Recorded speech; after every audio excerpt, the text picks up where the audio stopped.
hindi ito ang kwarto niya. Iyon ang unang pumasok sa isip ni Samantha nang imulat niya ang kanyang mga mata. Isang mabigat na sakit ang pumupukpok sa kanyang sentido, at ang pamilyar na amoy ng kanyang mamahaling pabango at sariwang bulaklak ay napalitan ng di kilalang amoy ng alak at air freshener ng isang hotel. Dahan-dahan siyang bumangon, napahawak sa kumot na seda na nakabalot sa kanyang katawan. Doon niya naramdaman ang malamig na takot na gumapang mula sa kanyang talampakan paakyat sa kanyang bato. Wala siyang maalala. Ang huli niyang natatandaan ay ang nakakasilaw na ilaw ng mga kamera sa premiere night ng bago niyang pelikula, ang mga baso ng champagne, at ang walang katapusang pagbati. Pagkatapos noon blanko. Isang malalim at madilim na kawalan. Napalingon siya sa paligid. Isang mamahaling suite, pero hindi sa kanya. Ang kanyang damit panggabi na nagkakahalaga ng daan-daang libong piso ay nakasampay lang sa isang upuan, gusot at tila isinabit ng walang pag-iingat. At sa tabi niyon, may mga damit panlalaki. Isang tunog mula sa banyo ang nagpatigil sa kanyang paghinga. Bumukas ang pinto at lumabas mula roon ang isang lalaki. Nakasuot ito ng itim na pantalon at inaayos ang buttons ng kanyang puting polo. Matangkad, may magandang pangangatawan, at isang mukha na hindi mo madaling makalimutan. Si Jared Reyes. Ang litratista. Ang mailap at misteryosong litratista mula sa event kagabi. Nagtama ang kanilang mga mata. Nakita ni Samantha ang gulat sa mukha nito, na agad napalitan ng isang malamig at di mababasang ekspresyon. Napahigpit ang hawak niya sa kumot, naramdaman niya ang pamumula ng kanyang mukha sa hiya at sa nagsisimulang galit. Anong nangyari? Halos pabulong niyang tanong, ang boses ay nanginginig. Hindi sumagot si Jared. Kinuha lang nito ang kanyang cellphone at wallet sa ibabaw ng mesa. Ang katahimikan nito ay mas masakit pa kaysa sa anumang akusasyon. Tila ba sinasabi nitong pareho silang may kasalanan? Hindi ko alam, sa wakas ay sabi nito, ang boses ay mababa at walang emosyon. Nagising na lang din ako. Bago pa man makasagot si Samantha, isang nakakabinging tunog ang pumuno sa silid. Ang cellphone niya. Nag-iingay ito nang walang tigil sa ibabaw ng nightstand. Nang damputin niya ito, nanlaki ang kanyang mga mata. 20 missed calls mula sa kanyang manager, si Tita Lorna. At daan-daang notifikasyon. Nanginginig ang mga kamay niya nang sagutin ang tawag. Sam! Nasaan ka? Buksan mo ang VV. Dali, sigaw ni Tita Lorna mula sa kabilang linya, ang boses ay puno ng pagkataranta na hindi pa niya narinig kailanman. Sinunod niya ito. Kinuha niya ang remote at binuksan ang telebisyon sa unang news channel na nakita niya. At doon, gumuho ang mundo niya. Nakatambad sa screen ang isang malaking litrato. Siya at si Jared, lumalabas mula sa elevator ng hotel na ito, magkaakbay. Ang buhok niya ay magulo, ang make-up ay bahagyang kumalat. Mukha siyang lasing. Mukha silang magkasama. Ang headline sa ilalim ng litrato ay sumisigaw, Perlas ng pelikula, Samantha Alcantara, Dindihi kainitan inhibang kaugnayan sa misteryosong litratista. Sunod-sunod na pumasok ang mga balita. Mga paparazzi photos. Mga espekulasyon. Mga disource na nagsasabing matagal na silang may relasyon. Bawat salita ay isang punyal na tumatark sa reputasyong iningatan niya sa loob ng 10 taon. Kailangan mong pumunta rito. Ngayon na, mariing utos ni Tita Lorna, bago ibaba ang tawag. Nabitawan ni Samantha ang cellphone. Napayuko siya at naramdaman niya ang unti-unting pag-init ng kanyang mga mata. Isang butil ng luha ang pumatak sa kanyang kamay. Ang lahat ng pinaghirapan niya, ang pangalan ng kanyang pamilya, ang tiwala ng kanyang mga tagahanga lahat ay maaaring mawala dahil sa isang gabing hindi niya man lang maalala. Tumingin siya kay Jared, na ngayon ay nakatayo malapit sa pinto, tila handa nang umalis anumang oras. Ang hiya ay napalitan ng purong galit. Ikaw, sabi niya, ang boses ay puno ng hinanakit. Ikaw ang may gawa nito. Ano nang ginawa mo sa akin? Isang malamig na tingin lang ang isinukli ni Jared. Wala akong ginawa sa'yo. At wala rin akong kinalaman sa mga yan. Tumayo si Samantha, hindi na alintana ang kumot na bahagyang bumagsak mula sa kanyang balikat. Sinungaling! Ginamit mo ko. Para saan? Para sumikat. Hindi umimik si Jared. Tumalikod lang ito at akmang bubuksan ang pinto. Huwag kang aalis, sigaw ni Samantha. Huminto ito, ngunit hindi lumingon. Magkita na lang tayo sa opisina ng manager mo. At tuluyan na itong lumabas, iniwan siyang mag-isa sa gitna ng katahimikan at ng gumuhong niyang mundo. Ang biyahe papunta sa opisina ni Tita Lorna ang pinakamahaba sa buhay ni Samantha. Bawat billboard na may mukha niya ay tila nangungutya. Sa loob ng meeting room, naroon na si Jared, nakaupo sa isang sulok, tahimik at malayo ang tingin. Si Tita Lorna naman ay palakad-lakad, hawak ang sentido na tila sasabog na. Nawala na ang dalawang malalaking endorsement, Sam, bungad agad ni Tita Lorna, puno ng pighati ang boses. Ang movie project mo for next year on hold. This is a catastrophe. Napaupo si Samantha, naramdaman niya ang panlalamig ng buong katawan. Tita, wala po akong kasalanan, nagsusumamong sabi niya. Hindi ko po alam ang nangyari. Tumingin si Tita Lorna sa kanya, pagkatapos ay kay Jed. Hindi na mahalaga kung sino ang may kasalanan. Ang mahalaga kung paano natin ito aayusin. Huminga ito ng malalim, tila nag-ipon ng lakas. May isang paraan lang. Natahimik ang lahat. Hindi natin pwedeng ideni pagpapatuloy ng manager. Masyadong maraming ebidensya. Kung itatanggi natin, lalo lang tayong magmumukhang sinungaling. The public will eat you alive, Sam. Ano nang gagawin natin? Halos walang boses na tanong ni Samantha. Tumingin si Tita Lorna sa kanilang dalawa. We lean into it, aminin natin. Sasabihin natin na may relasyon talaga kayo. Nanlaki ang mga mata ni Samantha. Ano? Tita, nababaliw ka na ba? Makinig ka, tumaas ang boses ni Tita Lorna. Ito lang ang paraan para isalba ang karera mo. Mula sa isang skandal, gagawin natin itong isang love story. Ang perlas ng pelikula, nahanap na sa wakas ang kanyang tunay na pag-ibig sa isang simpleng tao, malayo sa showbiz. It's the perfect narrative. Umiling-iling si Samantha. Hindi. Hindi ako papayag. Tumingin siya kay Jared, naghahanap ng kakampi, pero nanatili itong tahimik, ang mukha ay parang maskara. Wala kang pagpipilian, Samantha, mariing sabi ni Tita Lorna.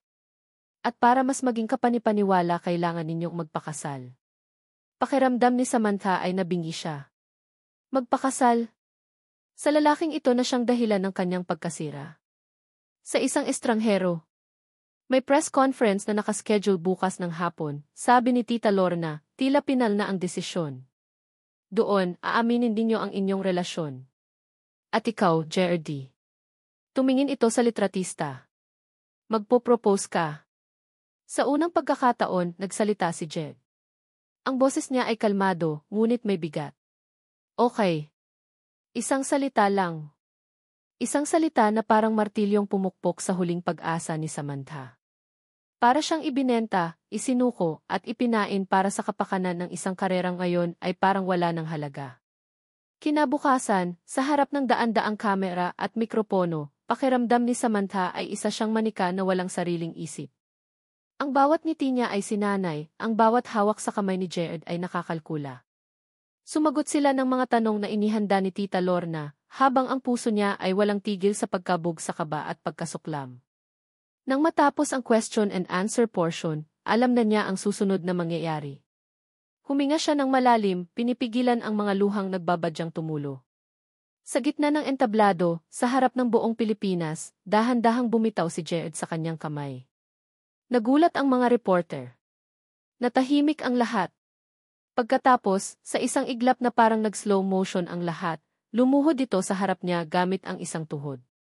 Ang mga flash ng kamera ay sumabog na parang mga paputok. Ang bulungan ay naging sigawan.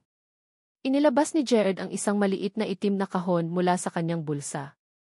Binuksan niya ito at tumambad ang isang simpleng singsing na may kumikinang na diamante.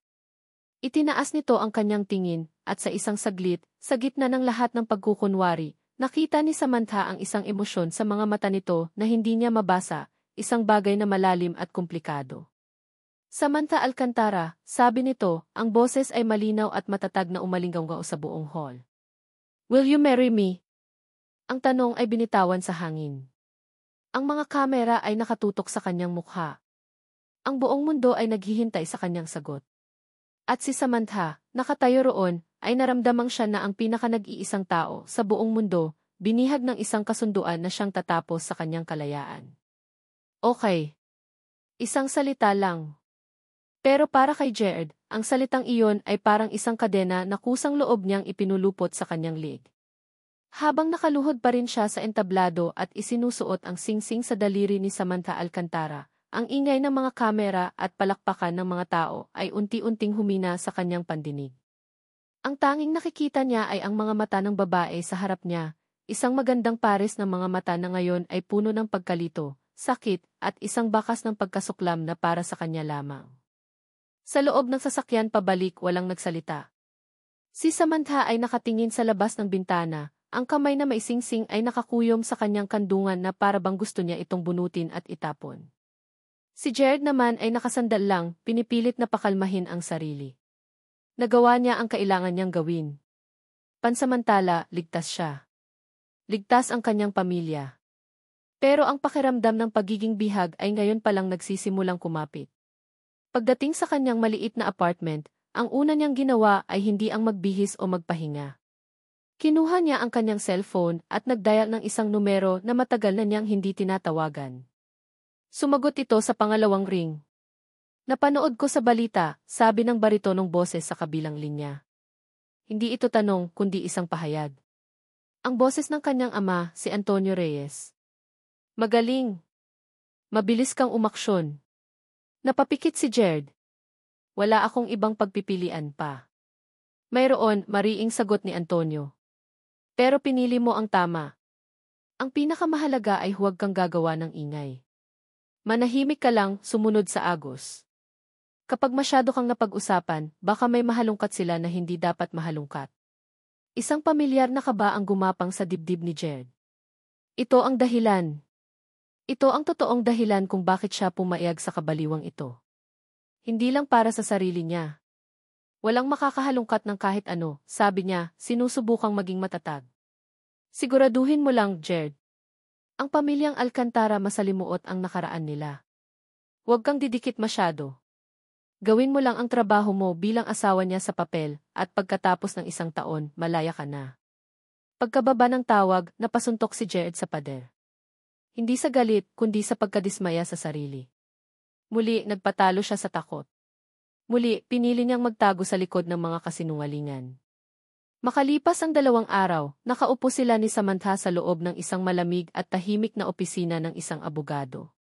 Nasa pagitan nila ang isang makapal na dokumento, ang kanilang prenuptial agreement.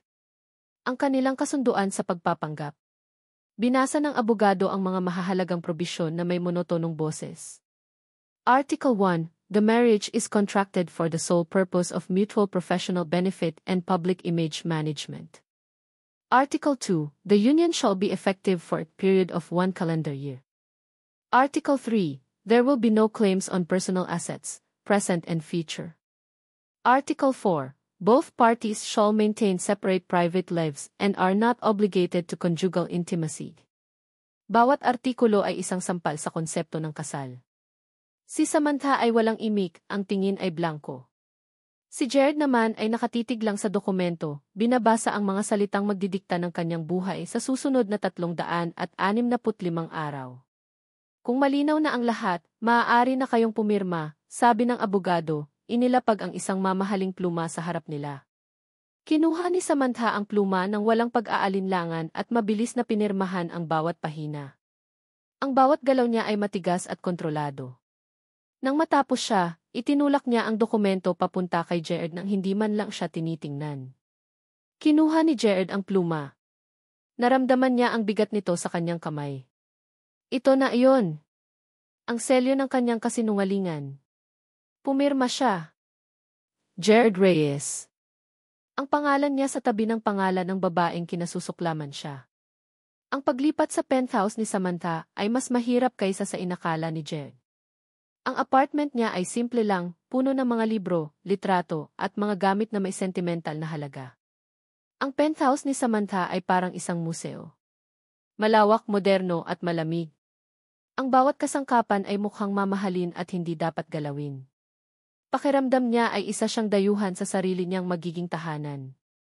Ito ang magiging kwarto mo, sabi ni Samantha, tinuturo ang isang pinto sa dulo ng pasilyo. Ang boses niya ay walang kabuhay-buhay. May sarili kang banyo. Ang kusina, maaari mong gamitin kahit kailan mo gusto. Huwag mo lang gagalawin ang mga gamit ko sa opisina. Iyon lang. Pagkatapos noon ay tinalikuran na siya nito at pumasok sa sarili nitong silid, ang master bedroom, sa tapat mismo ng kwarto niya. Inilapag ni Jared ang kanyang mga gamit. 2 maleta at isang kahon lang ang dala niya. Tila napakaliit ng mga ito sa kalawakan ng silid. Umupo siya sa gilid ng kama at napabuntong hininga. Nagsimula na ang kanyang sentensya. Sa mga sumunod na araw, ang penthouse ay naging isang malaking entablado ng katahimikan. Nagkakaroon sila ng isang sistemang hindi pinag-usapan. Gigising si Jared ng maaga, magkakape sa kusina, at aalis para sa kanyang mga photoshoot o para lang maglakad-lakad sa kung saan, basta malayo sa penthouse. Uuwi naman si Samantha ng gabi mula sa kanyang mga taping at meeting at didiretso sa kanyang silid. Para silang 2 multo na nag-iiwasang magbanggaan sa iisang bahay. Sa mga pagkakataong iyon, nagiging mga profesional na artista sila. Hawak ni Jared ang kamay ni Samantha, at nararamdaman niya ang bahagyang paninigas nito bago ito pilit na mag-relax. Ngumingiti siya sa mga kamera habang bumubulong ng mga matatamis na salitang wala namang kahulugan. Si Samantha naman, perpekto ang pagganap. Ang tawa niya ay parang musika, ang mga tingin niya ay puno ng pagsinta, isang maskarang napakahusay na pagkakagawa na minsan, kahit si Jared ay muntik ng maniwala. Ngunit pagdating sa loob ng sasakyan o sa elevator ng penthouse, ang lahat ay naglalaho. Bumabalik ang katahimikan. Ang distansya. Ang malamig na pader sa pagitan nila. Isang gabi, umuwi si Jared ng hating gabi na mula sa isang malayong photoshoot. Inaasahan niyang tulog na si Samantha at madilim na ang buong bahay. Ngunit pagpasok niya, may napansin siyang isang mahinang liwanag na nagmumula sa sala. Maingat siyang naglakad, ayaw gumawa ng ingay. At doon, nakita niya ito. Nakaupo si Samantha sa malawak na sofa, nakayakap sa kanyang mga tuhod. Nakasuot lang ito ng simpleng puting t-shirt at pajama pants, ang buhok niya ay nakatirintas ng simple. Malayo sa imahe ng tiperlas ng pelikula na nakikita ng lahat. Sa malaking screen ng telebisyon, isang lumang black and white na pelikula ang palabas. Lumapit pa si Jared ng kaunti, nagtatago sa dilim ng pasilyo. Narinig niya ang dialogo mula sa pelikula. Ang pangalan ng pamilya, sabi ng isang matandang aktor sa screen, ay isang koronang ipinapasa sa mga anak. Ingatan mo ito. Napansin ni Jared ang panginginig ng balikat ni Samantha. Hindi ito humihikbi, pero alam niyang umiiyak ito ng tahimik. Sa screen, ang pangalan ng direktor ay lumitaw, Miguel Alcantara.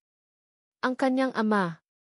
Sa sandaling iyon, nakita ni Jared ang unang bitak sa perpektong pader na itinayo ni Samantha sa paligid niya. Wala roon ang aroganting artista o ang babaeng galit sa mundo. Ang naroon lang ay isang anak na nangungulila sa kanyang ama. Isang bigat ang biglang naramdaman ni Jared sa kanyang dibdib, isang halo ng awa at isang di maipaliwanag na pagkakasala.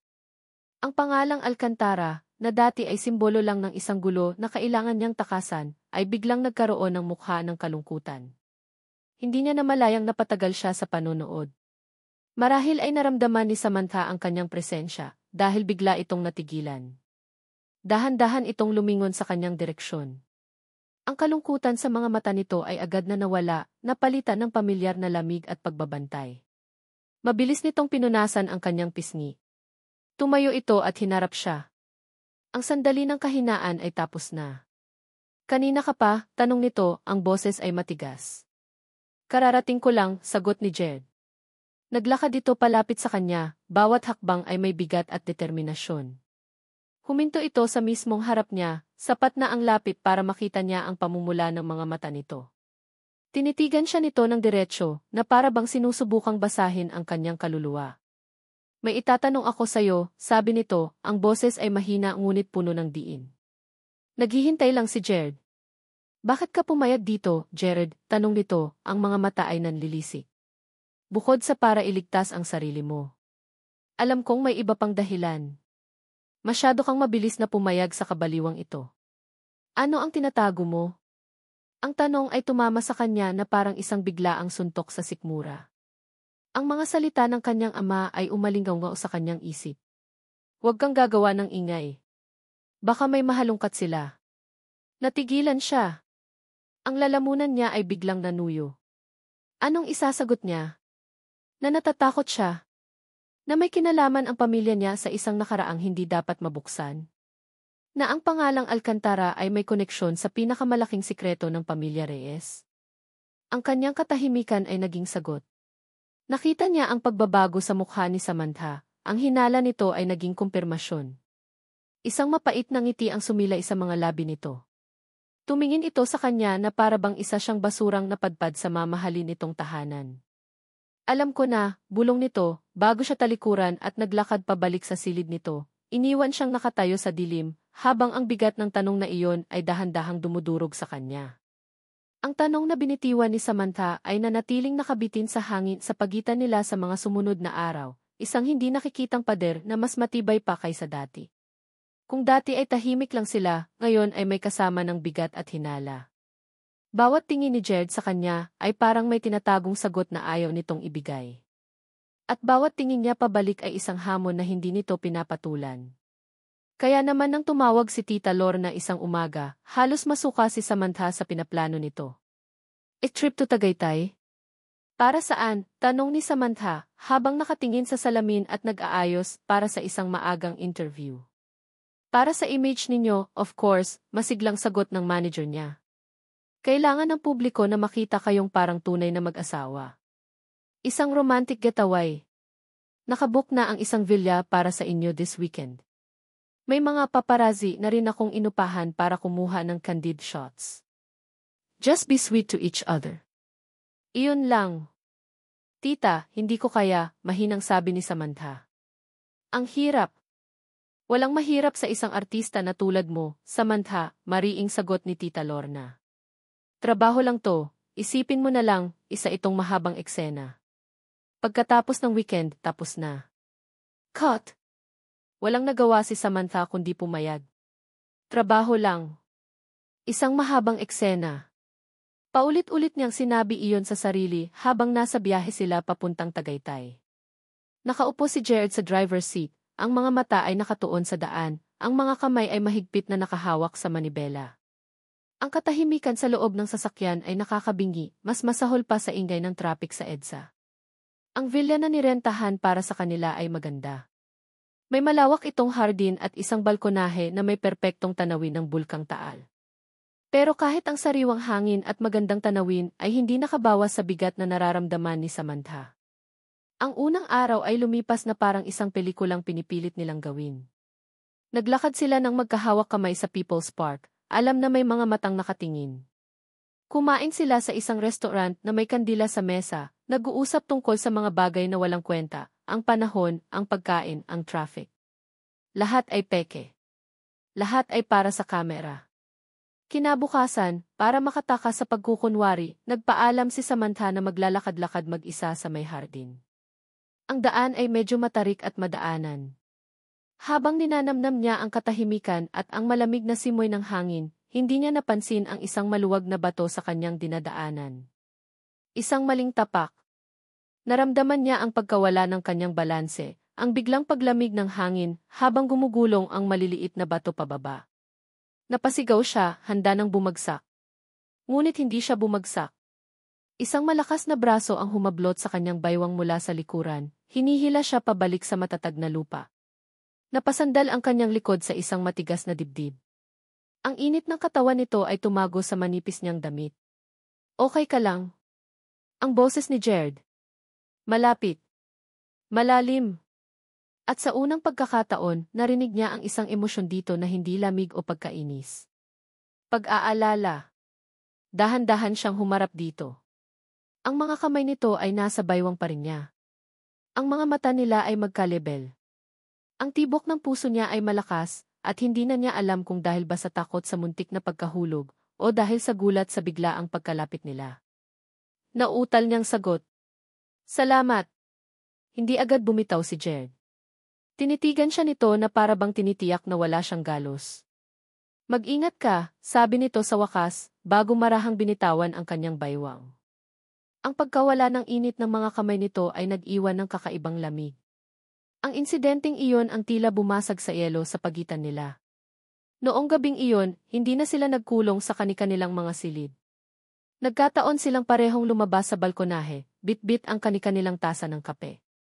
Sa malayo, ang mga ilaw sa paligid ng lawa ay kumikinang na parang mga alitaptap. Ang hangin ay malamig at malinis. Sa loob ng ilang minuto, katahimikan lang ang namagitan. Ngunit hindi na ito ang katahimikang puno ng tensyon. Ito ay isang katahimikang mas komportable, mas payapa. Hindi ko alam na mahilig ka pala sa mga lumang pelikula. Si Jared ang unang nagsalita, ang boses ay mahina, tila ayaw sirain ang katahimikan ng gabi. Napatingin si Samantha sa kanya. Alam niya kung ano ang tinutukoy nito, ang gabing nakita siya nitong umiiyak. Imbes na mahiya o magalit, isang buntong hininga lang ang pinakawalan niya. Mga pelikula ni Papa. Iyon lang ang paraan ko para makasama siya ulit, kahit sa screen lang. Hindi niya alam kung bakit niya sinabi iyon. Marahil ay dahil sa hangin ng Tagaytay, o sa kalmadong presensya ni Jared sa tabi niya. Minsan, naiisip ko kung ano kaya ang sasabihin niya kung nakikita niya ako ngayon. Isang malaking gulo.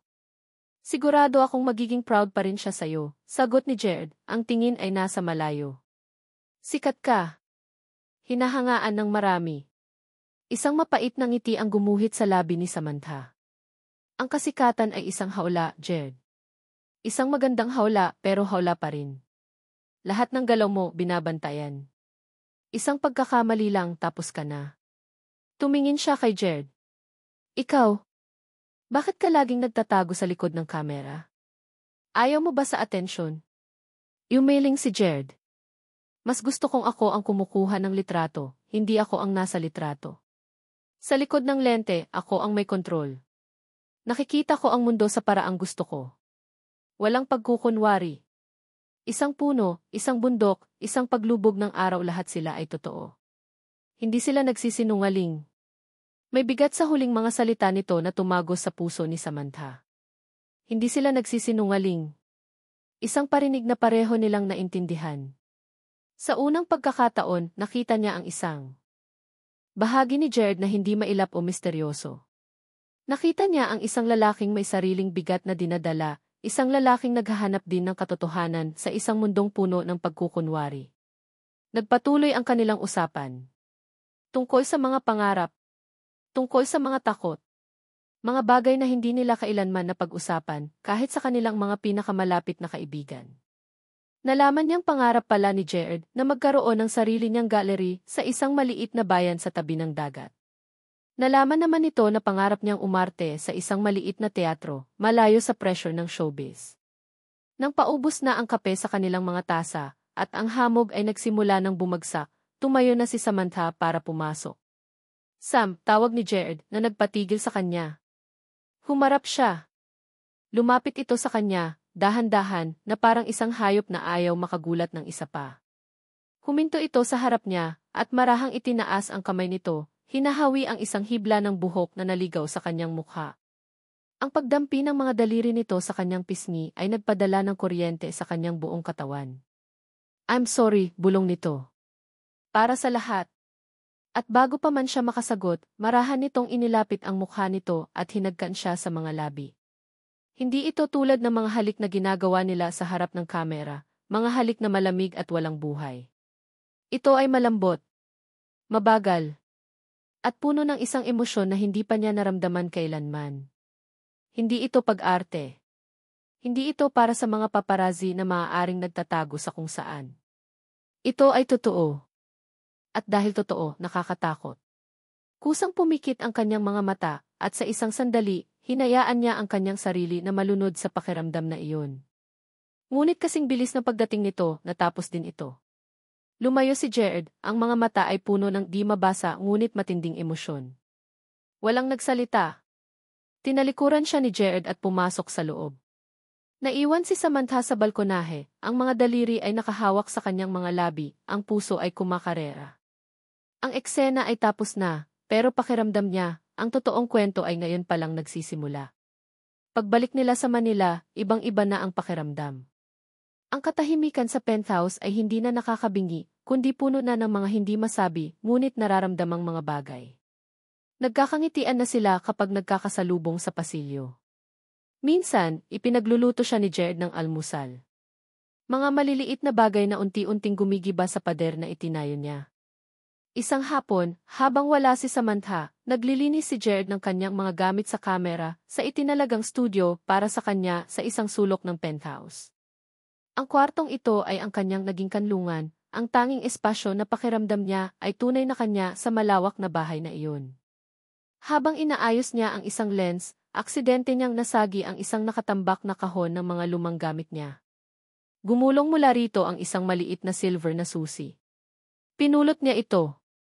Ito ang susi sa nag-iisa niyang kahon na hindi niya binuksan simula nang lumipat siya, isang lumang kahon na gawa sa kahoy ng Nara, regalo pa ng kanyang lolo. Dito niya itinatago ang mga bagay na masyadong personal, masyadong masakit para itapon, ngunit masyado ring mabigat para tingnan araw-araw. Dinala ng kuryosidad at marahil ng isang pakiramdam na kailangan na niyang harapin ang mga bagay-bagay, ipinasok niya ang susi sa munting seradura. Bumukas ito ng may mahinang langit-ngit. Sa loob, naroon ang nakaraan niya. Mga lumang sulat. Isang medalyon mula sa kanyang ina. At sa ilalim ng lahat, isang malaking brown na sobre. Nanginginig ang kamay niya nang kunin ito. Alam niya kung ano ang laman. Ang mga litratong kinuha niya maraming taon na ang nakalipas. Ang mga litratong naging dahilan ng kanyang walang katapusang pagkakasala. Dahan-dahan niyang inilabas ang mga ito. Mga litrato ng isang construction site. Mga bakal na nakabaluktot. Mga sementong gumuho. At sa gitna ng kaguluhan, naroon ang mukha ng mga biktima. Naroon ang litrato ng gusaling nagmistulang libingan. Pinilit niyang hindi na tingnan pa, ngunit ang mga alaala ay bumalik na parang isang malaking alon. Ang sigawan. Ang alikabok. Ang utos ng kanyang ama na itago ang lahat. Biglang bumukas ang pinto ng studio. Jared. Boses ni Samantha. Umuwi ito ng maaga. Sa sobrang gulat, nabitawan ni Jared ang mga litrato. Kumalat ang mga ito sa sahig na parang mga barahang isinabog ng tadhana. Ang ilan ay tumaob, ngunit ang isa ay humarap, isang malinaw na kuha ng harapan ng gusali bago ito tuluyang gumuho. At sa ibabaw ng arko nito, malinaw na nakasulat ang pangalan ng proyekto, Alcantara Towers. Napatigil si Samantha sa may pintuan. Ang ngiti sa kanyang mukha nang pumasok siya ay dahan-dahang naglaho. Ang tingin niya ay napunta sa mga litratong nakakalat sa sahig. Lumakad siya palapit, ang mga mata ay nanlalaki sa hindi makapaniwalang pagtataka. Ano to? Tanong niya, ang boses ay nagsimula ng manginig. Yumuko siya at dinampot ang litratong pinakamalapit sa kanya. Ang litrato ng gusali. Ang gusali kung saan namatay ang papa niya. Tumingin siya kay Jared, ang mukha ay puno ng kalituhan at nagsisimulang takot. Ang kanyang mga mata ay lumipat mula sa litrato papunta sa isang maliit na kahon na gawa sa kahoy sa ibabaw ng mesa ni Jared. Ang kahon kung saan galing ang mga litrato. Isang kahon na pamilyar sa kanya, ang kahon na nakita niyang nakatago sa ilalim ng mesa nito noong una silang bumalik galing Tagaytay. Ang kahon na nagbigay sa kanya ng masamang kutob. Hindi niya ito pinansin noon, pilit na iwinaksi sa isip. Ngunit ngayon, ang lahat ay nag-ugnay-ugnay na parang isang bangungot. Ang hinala niya noon, ang pag-iwas ni Jared, ang biglaan nitong pagpayag sa kasal. Jared, muli niyang sabi, ang boses ay halos pabulong na. Nanginginig ang kamay niyang hawak ang litrato. Bakit na sa'yo to? Ang mga mata ni Samantha ay puno ng luhang nagbabadyang tumulo. Hinihintay niya ang sagot. Isang sagot na magsasabing nagkakamali lang siya.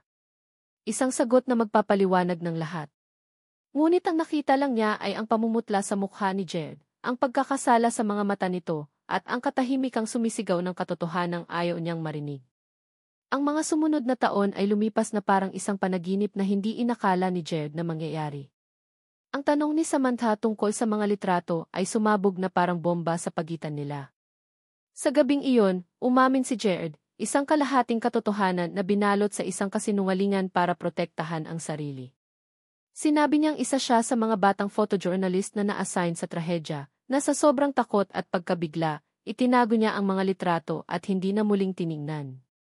Isang kwentong kapanipaniwala para sa isang isip na gustong maniwala. Tinanggap ito ni Samantha. Marahil dahil sa pagod na, o dahil sa namumuong pagmamahal na ayaw niyang basta na lang bitawan. Pinili nilang ibaon ang kahon at ang mga litrato, kasama ang lahat ng masasakit na tanong. Nagpasya silang magsimula muli. At nagsimula nga sila. Ang pagkukunwari ay naging totoo. Ang mga ngiting para sa kamera ay naging tunay na kaligayahan. Ang mga hawak kamay ay naging natural na paglalambing. Ang penthouse na dati malamig at malawak ay napuno ng init at tawanan. Ang kasunduan na may taning na 1 taon ay kinalimutan na. Naging mag-asawa sila, hindi lang sa papel, kundi sa puso. Ang pinakamalaking biyaya ay dumating sa 2nd taon ng kanilang pagsasama, si Miguel, ang kanilang panganay. Isinunod sa pangalan ng ama ni Samantha. Habang hawak ni Jared ang munting sanggol sa kanyang mga braso, habang tinitingnan niya si Samantha na mahimbing na natutulog pagkatapos manganak, isang pangako ang binuo niya sa kanyang sarili. Poprotektahan niya ang pamilyang ito. Kahit anong mangyari. Lumipas pa ang mga taon at ang isa ay naging 5. 5 malulusog at masasayang anak na naging sentro ng kanilang mundo. Ang kanilang pagmamahalan ay naging matatag, binuo mula sa mga abo ng isang sapilitang simula. Ang T-Perlas ng pelikula at ang misteryosong litratista ay naging Nanay Sampi at Tatay Jed. Para kay Jared, ito na ang paraiso. Ngunit ang bawat paraiso ay may ahas na naghihintay. Sa isang magarbong art exhibit, hawak ni Jared ang kamay ni Samantha habang binabati nila ang mga bisita. Siya ang isa sa mga featured photographers ng gabi. Ang kanyang mga gawa, mga malalaking larawan ng mga tanawin at ng mga ordinaryong tao, ay nakasabit sa mga pader. Ngunit ang paborito niyang obra maestra ay ang katabi niya, si Samantha, na napakaganda sa kanyang emerald green na bestida. Congratulations, Jared. You deserve this, bati ng isang kritiko. Salamat, sir, magalang niyang sagot. Habang abala siya sa pakikipag-usap, isang pamilyar na boses ang narinig niya mula sa kanyang likuran, matamis ngunit may kamandag. Well. NTNM Res Reyes. Ang paboritong mag-asawa ng buong bansa. Napalingon sila. Si Katrina Velasco. Nakatayo ito roon, may hawak na baso ng wine. Ang ngiti ay hindi umaabot sa kanyang mga mata. Mas gumanda ito, ngunit mas tumingkad din ang pait sa kanyang aura. Katrina, malamig na bati ni Samantha. Kamusta na ang perfect family ninyo? Tanong ni Katrina, ang diin sa salitang perfect, ay hindi nakaligtas sa pandinig ni Jared. Ang swerte mo, Sam. Nagsimula lang sa isang gabing. Di malilimutan sa isang hotel, heto ka na ngayon. Parang isang fairy tale. Naramdaman ni Jared ang paghigpit ng hawak ni Samantha sa kanyang braso. Excuse us, Katrina, sabi ni Jared, handa nang hilahin si Samantha palayo. Ngunit humakbang si Katrina palapit, bumubulong na sila lang ang makakarinig. Alam mo, Jared, minsan naiisip ko paano kaya kung ibang tao ang nasa kwarto kasama mo nung gabing iyon. Magiging masaya ka rin kaya? Isang malamig na kaba ang biglang gumapang sa batok ni Jared. Ang paraan ng pagkakasabi ni Katrina, ang mapanuksong kislap sa mga mata nito may mali. Hindi ito isang simpleng pang-aasar. Umalis si Katrina na may kasamang isang matamis at mapang-insultong ngiti. Naiwan silang dalawa ni Samantha, ang masayang gabi ay nabahira na ng laso ng pagdududa. Hindi na naalis sa isip ni Jared ang mga sinabi ni Katrina. Ang gabing iyon sa hotel ay palagi niyang itinuturing na isang aksidente, isang masamang pagkakataon. Ngunit ang mga salita ni Katrina parang may sinasabi itong iba. Kinabukasan, hindi siya mapakali. Ang determinasyon na protektahan ang kanyang pamilya ay mas malakas kaysa sa takot niya. Tinawagan niya ang isang dati niyang kaibigan na magaling sa IT at security. Mark, kailangan ko ng pabor, sabi ni Jared sa telepono. Malaki. Ipinaliwanag niya ang sitwasyon. Ang petsa, ang hotel. Humingi siya ng imposible na subukang hanapin ang anumang record, anumang key footage, mula 7 taon na ang nakalipas. Mahirap yan, pare. Matagal na, sabi ni Mark. Pero susubukan ko para sa'yo. Makalipas ang 1 linggo ng paghihintay na puno ng kaba, tumawag si Mark. Jed, may nakuha ako, sabi nito sa kabilang linya. Hindi kasi. Masyadong luma na, burado na. Pero may nakuha akong iba. Isang bank transfer. Isang araw bago ang skandal. Malaking halaga, ipinadala mula sa isang shell company papunta sa personal account ng isang hotel staff na nag-resign isang linggo pagkatapos ng insidente. Kaninong kumpanya? Mabilis na tanong ni Jed. Iyon na nga, pare. Inalam ko. Ang kumpanya ay nakarehistro sa pangalan ng nanay ni Katrina Velasco. Parang isang malakas na suntok ang tumama sa dibdib ni Jed. Ang lahat ay biglang luminaw. Hindi ito aksidente. Isa itong bitag. Isang planadong paninira na silang dalawa ni Samantha ang naging biktima. Ang galit ay pumalit sa kaba, isang nag-aalab na galit para kay Katrina, at sa lahat ng kasinungalingan na bumuo sa pundasyon ng kanyang pamilya. Hindi na siya nag-aksaya ng panahon. Kinontak niya si Katrina at sinabing kailangan nilang mag-usap. Nagkita sila sa isang tahimik na coffee shop. Inilapag ni Jared ang isang folder sa mesa. Nasa loob nito ang mga printout ng bank records. Ano to? Painosenteng tanong ni Katrina. Alam mo kung ano yan, mariing sabi ni Jared. Ikaw ang may pakana ng lahat. Mula simula. Nawala ang pagkukunwari sa mukha ni Katrina. Dahan-dahan, isang nakakakilabot na ngiti ang sumilay sa kanyang mga labi. Itinapon niya ang ulo at tumawa ng mahina. Ang galing mo pala talagang mag-imbestiga, Jared, sabi nito, ang boses ay puno ng paghanga at kabaliwan. Ako nga. Ako ang nagbayad sa staff. Ako ang naglagay ng pampatulog sa inumin mo. Ako ang tumawag sa mga reporter. Ginawa ko ang lahat ng iyon. Napatanga si Jared sa kanyang pag-amin. Bakit? Bakit? Tumayo ito at dinuro siya. Dahil mahal kita, Jared. Dapat ako ang kasama mo. Ginawa ko yon para mapilitan kang iwan si Samantha, para mapasa akin ka. Pero anong ginawa mo? Pinakasalan mo pa rin siya. Minahal mo siya. Bumuo ka ng pamilya kasama siya. Ang kanyang boses ay puno ng hinanakit at galit. Sinira mo ang plano ko. Sinira mo ang buhay ko. Napatitig lang si Jared habang papalabas ng coffee shop si Katrina na parang isang bagyong dumaan. Naiwan siyang nakaupo, nanginginig sa galit, ngunit kasabay nito, isang pakiramdam ng kaluwagan. May pruweba na siya. Mapapatunayan na niya kay Samantha na biktima lang din siya. Na ang simula ng kanilang kwento, kahit na magulo, ay hindi niya kasalanan. Ito ang katotohanang magpapalaya sa kanila sa huling multo ng kanilang nakaraan. Dali-dali siyang nagmaneho pa uwi, ang puso ay puno ng pag-asa at galit. Hindi na siya makapaghintay na sabihin kay Samantha ang lahat. Pagbukas niya ng pinto ng kanilang bahay, narinig niya ang katahimikan. Isang kakaibang katahimikan. Naglakad siya papunta sa kanyang studio, kung saan niya itinatago ang mga importanteng dokumento. Binuksan niya ang pinto. At doon, ang mundo niya ay muling gumuho. Nakatayo si Samantha sa gitna ng silid. Ang aparador kung saan niya itinago ang lumang kahon na gawa sa nara ay nakabukas. Ang kahon mismo ay nasa sahig, bukas din. At sa nanginginig na kamay ni Samantha, hawak nito ang isang luma at naninilaw na litrato. Isang litrato na hindi kasama sa mga ipinakita niya noon. Ang litrato ng kanyang ama, si Antonio Reyes, na nakikipagkamay sa isa sa mga kontraktor sa mismong construction site ng Alcantara Towers, ilang linggo bago ang trahedya. Ang kaluwagan sa mukha ni Jared ay naglaho na parang bula. Napalitan ito ng purong takot. Ang katotohanang akala niya ay magpapalaya sa kanila ay isa lang palang maliit na kasinungalingan kumpara sa napakalaking sikretong ngayon ay hawak na ni Samantha sa kanyang mga kamay. Ang litrato ay malamig sa kamay ni Samantha, ngunit ang pakiramdam na gumagapang sa kanyang buong katawan ay mas malamig pa. Tinitigan niya ang imahe, si Don Miguel Alcantara, ang kanyang ama, nakangiti habang nakikipagkamay kay Antonio Reyes, ang ama ni Jed. Sa likuran nila, nakatayo ang balangkas ng gusaling magiging libingan ng kanyang ama. Isang kasinungalingan. Ang 7 taon ng kanilang pagsasama, ang 5 anak, ang pagmamahal na akala niya ay totoo. Lahat ay itinayo sa pundasyon ng isang napakalaking kasinungalingan.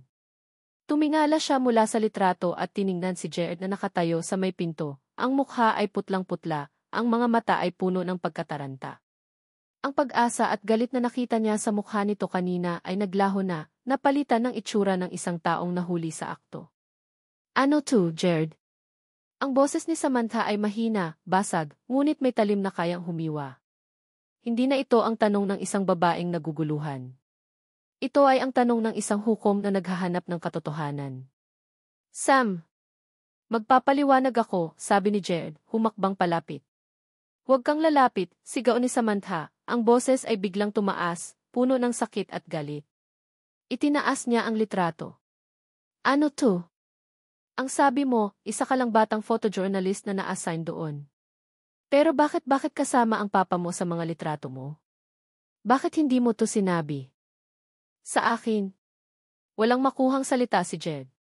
Ang kanyang lalamunan ay tila may bumara. Si Samantha ay napahagulgol, isang tunog na puno ng pighati. Ang papa ko pinagkakatiwalaan niya kayo. At kayo ang pumatay sa kanya. Hindi, mabilis na sagot ni Jed. Hindi ganyan, Sam.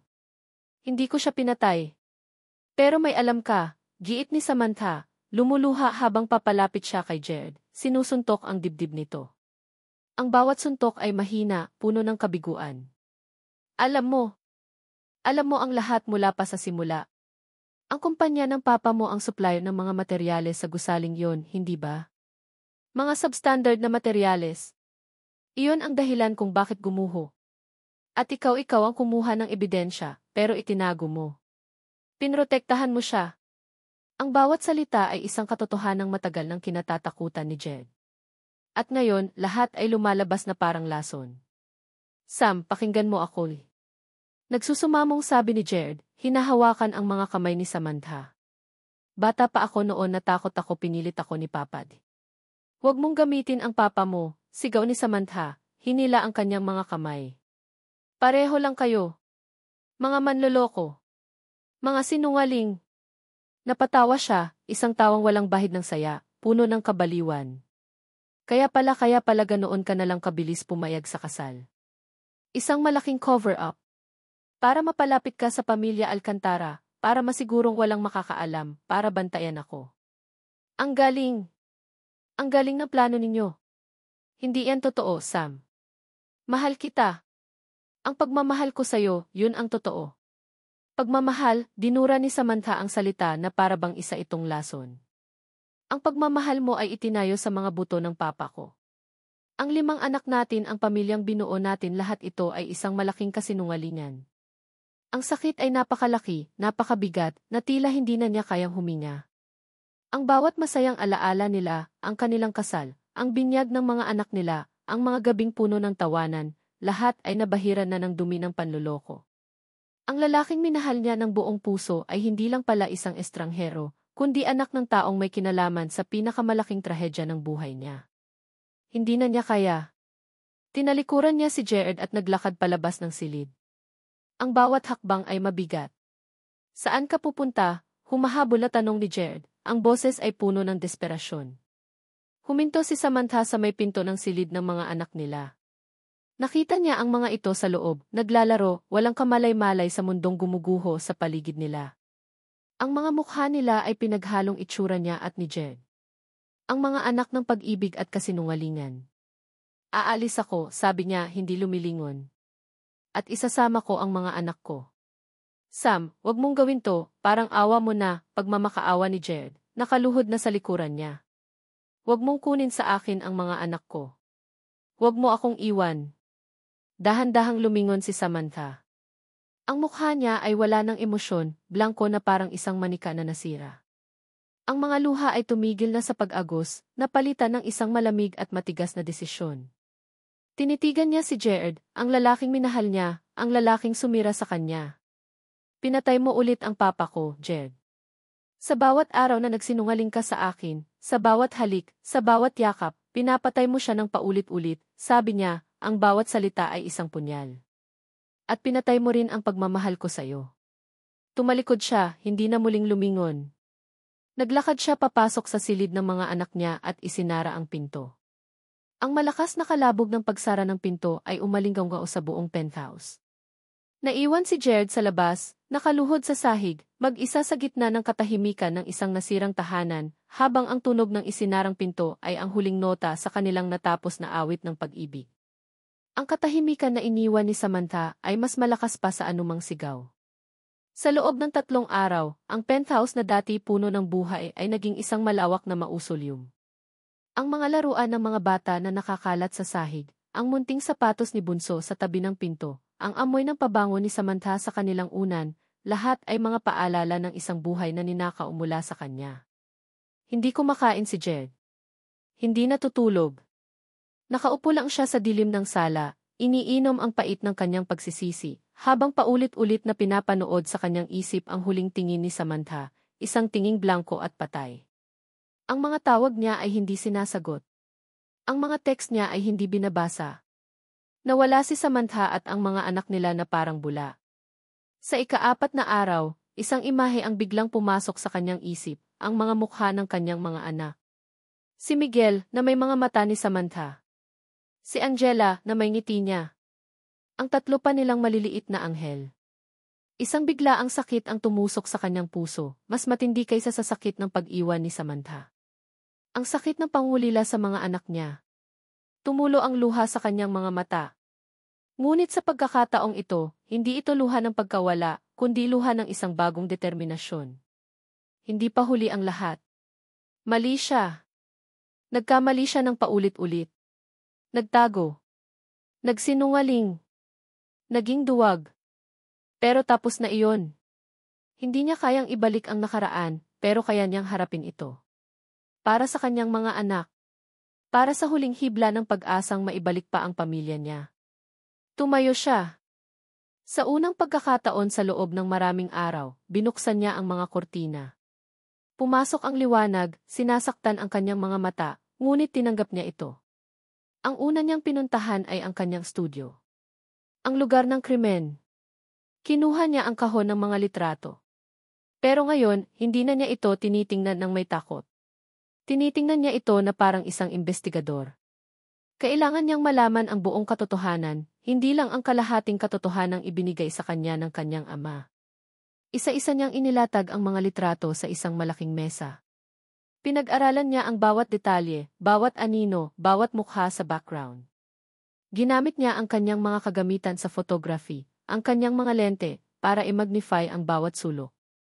At doon, sa isang litratong madilim at medyo malabo, may nakita siyang isang bagay na hindi niya napansin noon. Sa likuran ng isang malaking poste, may isang taong nakatayo, nakatingin sa direksyon ni na Don Miguel at ng kanyang ama. Ang mukha nito ay bahagyang natatakpan ng anino, pero may isang bagay sa tindig nito, sa paraan ng pagkakatayo nito, na pamilyar at nakakakilabot. Nag-zoom in pa siya, nilinis ang imahe gamit ang software. Dahan-dahan ang mga piksel ay nabuo. At ang mukha ay luminaw. Si Ricardo Vargas. Ang pinakamalaking karibal sa negosyo ni Don Miguel Alcantara. Isang taong kilalang-kilala sa industriya sa paggamit ng maruruming taktika. Anong ginagawa niya roon? Isang bagong teorya ang nabuo sa isip ni Jed. May kasalanan ang kanyang ama sa pagbibigay ng substandard na materyales. Ngunit paano kung hindi lang iyon ang dahilan ng pagguho? Paano kung may nagsadya? Isang taong sinamantala ang kahinaan ng pundasyon para siguraduhing guguho ito. Dala ang bagong pag-asang ito, nagmaneho siya papunta sa bahay ng kanyang mga magulang. Hindi na siya ang anak na sunod-sunuran. Naabutan niya ang kanyang ama, si Antonio Reyes, sa library nito, nagbabasa ng dyaryo na para bang walang nangyayari. Kailangan nating mag-usap, sabi ni Jared, ang boses ay matigas at walang bahid ng paggalang. Ibinaba ni Antonio ang dyaryo. Kung tungkol ito kay Samantha. Tungkol ito sa katotohanan pa, putol ni Jed. Inilapag niya ang pinalaking litrato ni Ricardo Vargas sa mesa. Ano nang ginagawa niya rito? Tumingin si Antonio sa litrato. Sa unang pagkakataon, nakita ni Jared ang gulat at takot sa mga mata ng kanyang ama. Ang maskara ng isang makapangyarihang negosyante ay biglang nalaglag. Saan mo nakuha yan? Nanginginig na tanong ni Antonio. Hindi yan ang mahalaga, giit ni Jed. Ang mahalaga, sabihin mo sa akin ang totoo. Ang buong katotohanan ngayon na. Bumuntong hininga si Antonio, isang tunog ng isang taong suko na. Nagkamali ako, anak. Nagtipid ako sa materyales. Iyon ang pinakamalaking pagkakamali ng buhay ko. Pero maniwala ka sa akin, hindi ko ginustong may mamatay. Humina ang boses nito. Pagkatapos ng trahedya, may mga narinig akong mga bulong-bulungan na may nagsabotahe. Na may nagtanim ng maliliit na pampasabog sa mga pundasyon para pabilisin ang pagguho. At ang pangalan ni Vargas palagi itong lumulutang. At hindi mo sinabi kahit kanino, halos pasigaw na tanong ni Jed. Paano, ganting sigaw ni Antonio. Kung nagsalita ako, lalabas din ang kasalanan ko. Pareho kaming babagsak. Pinili kong manahimik para protektahan ka, para protektahan ang pamilya natin. Umiling si Jed, puno ng pagkadismaya. Sa pagprotekta mo sa amin, sinira mo kami. Tinalikuran niya ang kanyang ama. Malinaw na ang lahat. Hindi ito simpleng kwento ng kasalanan. Ito ay isang kwento ng dalawang krimen. At kailangan itong malaman ni Samantha. Hindi niya alam kung saan hahanapin si Samantha. Pero may isang lugar siyang naisip, isang lugar na sagrado para dito. Ang kanilang lumang bahay sa probinsya, kung saan nakalibing si Don Miguel. Nagmaneho siya ng maraming oras. Pagdating niya sa sementeryo, nakita niya ito. Nakatayo sa harap ng puntod ng ama nito. Mag-isa. Ang hangin ay malakas, nililipad ang kanyang itim na bestida. Dahan-dahan siyang lumapit. Hindi niya ito tinawag. Hinintay niyang maramdaman nito ang kanyang presensya. Nang lumingon ito, ang mga mata nito ay puno pa rin ng sakit, ngunit wala na ang galit.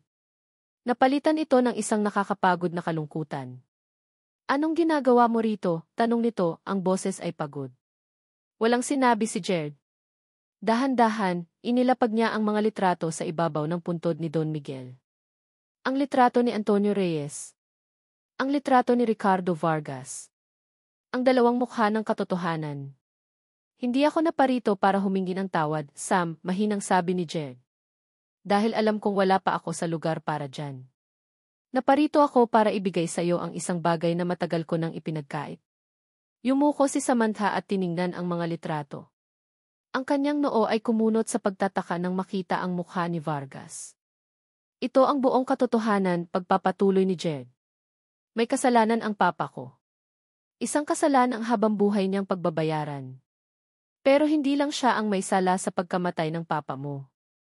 May isa pa. At kailangan mong malaman. Nakatitig lang si Samantha sa mga litrato. Ang kanyang mga kamay ay bahagyang nanginginig. Tumingala siya at tiningnan si Jed. Ang mga mata ay isang bagyo ng naglalaban ng emosyon, ang natitirang galit, ang bagong pagdududa, ang sakit, at isang maliit, halos hindi makitang kislap ng pag-aalinlangan. Maniniwala ba siya? Pagkatapos ng lahat ng kasinungalingan, kaya pa ba niyang pagkatiwalaan ang katotohanang inilalatag nito ngayon? Ang kinabukasan ng kanilang nasirang pamilya ay nakasalalay sa sagot niya. Ang mga litrato sa ibabaw ng puntod ay parang mga piraso ng isang basag na salamin. Tinitingnan ni Samantha ang mga ito, at ang nakikita niya ay ang nawasak niyang nakaraan. Ang mukha ni Antonio Reyes ay simbolo ng pagkakanulo. Ngunit ang mukha ni Ricardo Vargas iyon ay isang bagong misteryo, isang bagong sakit. Tumingala siya kay Jed. Ang lalaking ito, na sa loob ng isang linggo ay kinamuhian niya ng buong puso, ay nakatayo ngayon sa harap niya, hindi nagmamakaawa, hindi nagdadahilan. Nag-aalok lang ito ng katotohanan, gaano man kapait. Paano? Iyon lang ang salitang lumabas sa kanyang bibig. Kinuwento ni Jared ang lahat. Ang kanyang muling pagsisiyasat sa mga litrato. Ang pagharap niya sa kanyang ama. Ang kwento ng sabotahe. Habang nagsasalita ito, walang bahid ng pagtatanggol sa sarili sa boses nito. Isang simpleng paglalahad lang ng mga pangyayari. Pagkatapos niyang magsalita, katahimikan ang namayani. Tanging ang ihip ng hangin at ang kaluskos ng mga dahon ang maririnig. Tumingin si Samantha sa puntod ng kanyang ama, na para bang humihingi ng gabay. Sa loob ng maraming taon, ang galit niya ay nakatuon sa isang direksyon lamang, sa isang aksidente, sa kapabayaan. Ngayon, ang galit na iyon ay may dalawang pangalan. Umuwi ka na, Jared, mahinang sabi ni Samantha, hindi pa rin siya tinitingnan. Nakita niya sa gilid ng kanyang mata ang pagbagsak ng balikat nito, ang pagtanggap sa kanyang desisyon. Sige, sabi nito. Pero Sam, ang mga bata, kamusta sila? Nasa mabuti silang kalagayan, sagot niya. Huwag kang mag-alala. Tumango si Jared at dahan-dahang tumalikod. Bawat hakbang nito palayo ay parang isang pagbura sa kanilang nakaraan. Ngunit bago pa man ito tuluyang makalayo. Jared, tawag niya. Lumingon ito, ang mga mata ay puno ng nag-aabang na pag-asa. Iwan mo ang mga litrato, sabi niya. Ako na ang bahala. Sa tulong ng mga ebidensyang ibinigay ni Jared at ng isang mahusay na law firm, isang bagong investigasyon ang binuksan. Ang kaso ng pagguho ng Alcantara Towers ay muling nabuhay. Sa pagkakataong ito, hindi lang si Antonio Reyes ang nasampahan ng kaso, kundi pati na rin si Ricardo Vargas. Si Antonio, sa wakas ay inamin ang kanyang pagkakasala sa paggamit ng substandard na materyales. Si Vargas, sa kabila ng kanyang pagtanggi, ay idiniin ng mga bagong ebidensya at testimonya. Pareho silang nahatulan. Ang hustisyang matagal nang ipinagkait sa pamilya Alcantara ay sa wakas ay nakamit. Sa araw ng pagbaba ng hatol, dumalaw si Samantha sa puntod ng kanyang ama. Sa unang pagkakataon sa loob ng maraming taon, naramdaman niya ang kapayapaan. Tapos na, pa, bulong niya. Maaari ka nang magpahinga. Sa mga sumunod na buwan, sinubukan ni Samantha na buuin muli ang kanyang buhay. Siya at ang kanyang 5 anak. Ngunit may kulang. Sa gabi, kapag tulog na ang mga bata, ang katahimikan ng bahay ay sumisigaw ng pangalan ni Jed. Sa bawat tawa ng kanyang mga anak, nakikita niya ang anino ng kanilang ama. Na-realize niya na ang pagpapatawad ay hindi lang para sa taong nagkasala. Ito ay para rin sa taong nagpapatawad, isang paraan para palayain ang sarili mula sa bigat ng galit. Nagkamali si Jared. Isang napakalaking pagkakamali. Ngunit sa huli, ito rin ang gumawa ng tama. Hinarap nito ang katotohanan, kahit na ang kapalit ay ang pagkasira ng sarili nitong ama. At ang pag-ibig nito sa kanya at sa kanilang mga anak. Alam niyang totoo iyon. Nararamdaman niya. Isang hapon, pinuntahan niya si Jared sa maliit nitong apartment. Ang dating penthouse na tahanan nila ay naibenta na. Binuksan nito ang pinto at nakita niya ang gulat sa mga mata nito. Mas payat ito, ngunit may bagong liwanag sa kanyang mga mata. Isang liwanag ng isang taong nakalaya na rin mula sa sarili niyang bilangguan. Sam, sabi nito, ang boses ay halos hindi marinig. Hindi nagsalita si Samantha. Lumapit lang siya at niyakap ito ng mahigpit. Sa simula, natigilan si Jared, pagkatapos ay naramdaman niya ang panginginig ng mga braso nito, habang gumaganti ito ng yakap, ibinabaon ang mukha sa kanyang buhok na parang isang taong nalunod na sa wakas ay nakahanap ng hangin. Pinapatawad na kita, Jared, bulong niya. At sana mapatawad mo rin ako. Makalipas ang ilang taon. Isang maaraw na linggo ng umaga. Ang amoy ng sinangag at mainit na tsokolate ay pumupuno sa isang bahay na hindi kasing laki ng dati nilang penthouse, ngunit mas puno ng init at pagmamahal. Sa hardin, naghahabulan ang 7 taong gulang na kambal, habang ang kanilang panganay na si Miguel ay tinutulungan ang kanyang tatay na mag-ihaw. Sa isang duyan, mahimbing na natutulog ang bunsong anak nila, habang binabantayan ng kapatid nitong babae. 5 silang lahat. Ang kanilang 5 kayamanan. Lumabas si Samantha mula sa kusina, may dalang isang pitsel ng juice. Ngumiti siya habang pinapanood ang kanyang pamilya. Nilapitan siya ni Jared at inakbayan. Masaya ka ba? Tanong nito, hinahalikan siya sa sentido. Tumingin si Samantha sa kanya, sa lalaking minahal niya, kinamuhian at minahal muli. Sagot niya. Hinawakan niya ang kamay nito. Sa mga palad nila, makikita ang mga peklat ng nakaraan, mga guhit ng sakit, pagkakamali at pagsisisi. Ngunit ang mga daliri nila ay magkakaugnay, mas mahigpit, mas matatag kaysa dati. Ang kanilang pag-ibig ay hindi perpekto. Hindi ito nagsimula sa isang fairy tale. Ito ay isinilang mula sa isang iskandalo, sinubok ng kasinungalingan at halos mamatay dahil sa isang madilim na nakaraan. Ngunit nabuhay itong muli. Mas malakas. Mas totoo. Dahil ang tunay na pag-ibig ay hindi sinusukat sa kung gaano kaganda ang simula, kundi sa kung paano ito binubuo muli nang may pagpapatawad at pag-unawa, kahit na pagkatapos ng pinakamatinding bagyo. At para kay Samantha, iyon na ang pinakaperpektong pag-ibig sa lahat. At dito nagtatapos ang masalimuot ngunit puno ng pag-ibig na kwento nina Samantha at Jared. Sa bawat isa sa inyo na sumubaybay, na tumawa, umiyak, nagalit, at umasa kasama ng ating mga bida, mula sa kaibuturan ng aking puso, maraming salamat. Ang pagsulat sa kwentong ito ay isang paglalakbay din para sa akin. Isang paglalakbay sa mga madidilim na eskinita ng pagkakamali at sa maliliwanag na hardin ng pagpapatawad. Bawat kabanata ay isang paalala na ang buhay, tulad ng pag-ibig, ay hindi laging perpekto. Nais kong iwan sa inyo ang mensahe na siyang tibok ng puso ng istoryang ito. Ang tunay na pag-ibig ay hindi nasusukat sa kawalan ng problema, kundi sa kakayahang harapin at paghilumin ang mga sugat ng nakaraan. Ito ay ang pagpili na magpatawad, kahit na mahirap. Ang pagpili na maniwala ulit, kahit na nasaktan na. At higit sa lahat, ang pagpili na umibig muli, ng mas matapang at mas buo. Sana, sa kwento ni Sam at Jed, ay may napulot kayong aral at inspirasyon na maaari ninyong baunin sa inyong sariling mga paglalakbay. Muli ang aking taos-pusong pasasalamat. Hanggang sa ating susunod na kwento.